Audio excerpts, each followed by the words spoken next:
দীর্ঘ লড়াইয়ের পরে বিজেপি সরকার বাংলা। ঠিক ঠিক, আর লড়াইয়ে তোর ভূমিকাটা যেমন ছিল। পুরো টিএমসি নেতাদের চটির তলায়। অন্যদিকে কেশব দে, যাকে অনেকে চেনচন নামেও চেনে, টিএমসি ক্ষমতায় থাকাকালীন কেশব দে যেসব গান করত,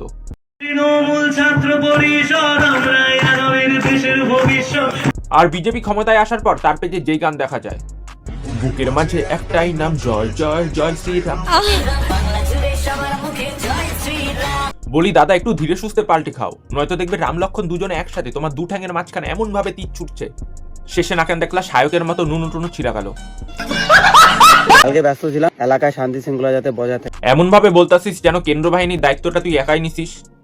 অবশ্য তুই কেন্দ্র বাহিনীর দায়িত্ব নিলে তো ওই বুথে টিএমসি জিতবো। অনেকে আমাকে চটি চাটাও বলে, আমি চটি চাটিনি ভাই। না না বন্ধুরা, ও চটি চাটেনি, শুধু চটির গন্ধ শুকেছিল।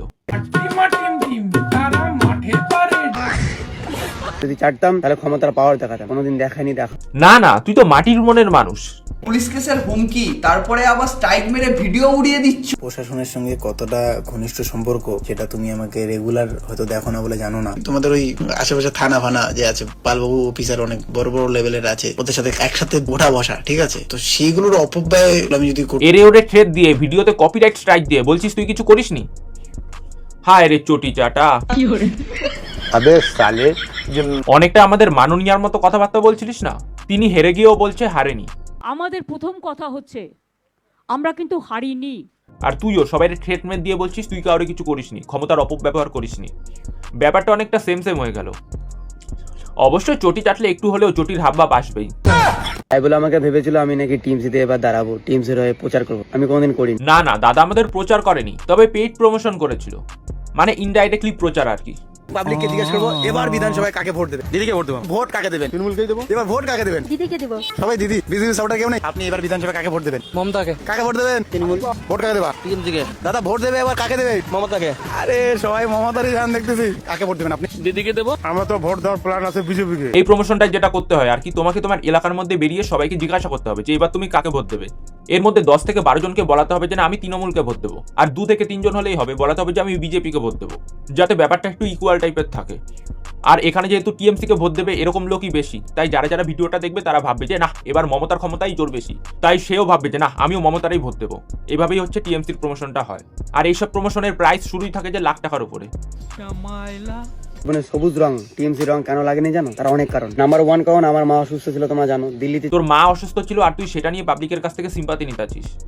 বলি ভালো হইতে তো পয়সা লাগে না, আর তুই তো এত পয়সার মালিক, একটু কি ভালো হইতে পারিস না?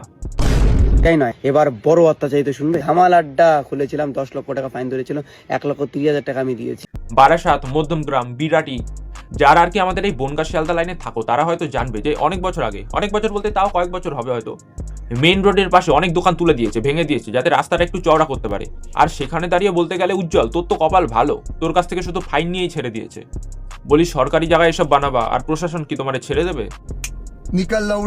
এছাড়াও পরবর্তীতে তাদের সাথে একটা সম্পর্ক হয়েছে, তারা আমাদেরকে হেল্প করেছে। গ্রামবাসী যখন বিপদে পড়েছে ফোন করেছি, হেল্প। আরে হেল্প যখন করছিল তাহলে তাদের নামে বদনাম কেন করতেছিস?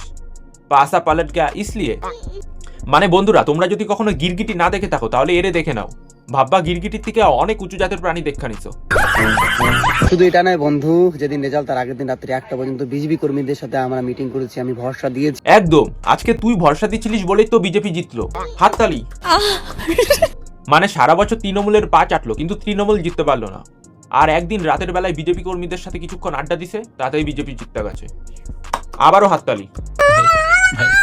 যতই মানুষের সাথে মেশাগাছা করুক, এই বঙ্গমেটা উজ্জ্বলের বাপ ফ্যামিলি রক্তে মাংসে বিজেপি। তাহলে যখন তৃণমূলের নেতাদের পা চাটতে গেছিলিস তখন কি রক্ত মাংসগুলো খুললা ঘরে রাখা গেছিলিস? মানে কিছু তো একটু লজিক দিয়া কথা বল।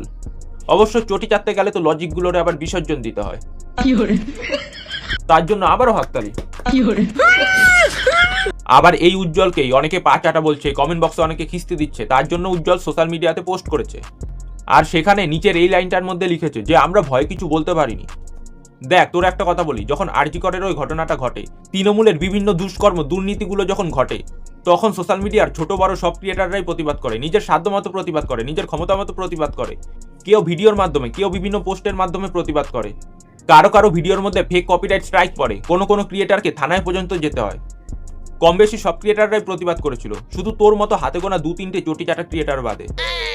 তাই তাদের সাথে অন্তত নিজের তুলনা করিস না। তুই ভয় পেয়েছিলিস সেটা বল, কিন্তু যারা যারা প্রতিবাদ করেছিল তাদের সাথে নিজের কম্পেয়ার করিস না।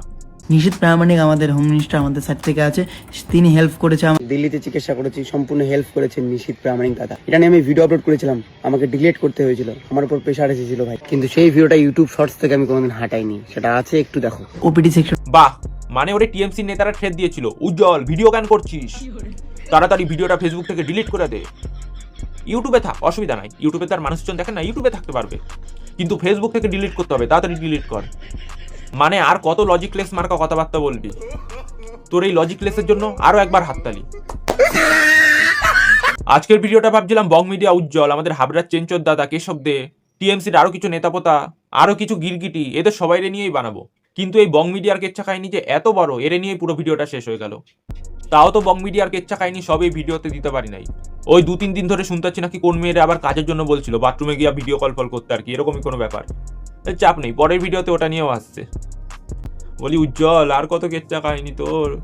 তো বন্ধুরা, আজকের ভিডিওটা এই অবধি। কেমন লাগলো অবশ্যই কমেন্টে জানিও, আর ভালো লাগলে একটা শেয়ার করে দিও, আর নেক্সট ভিডিও কোনটা পেতে চাও সেটা অবশ্যই কমেন্টে জানাও। তোর টাটা, পরের ভিডিওতে আবার দেখা হবে।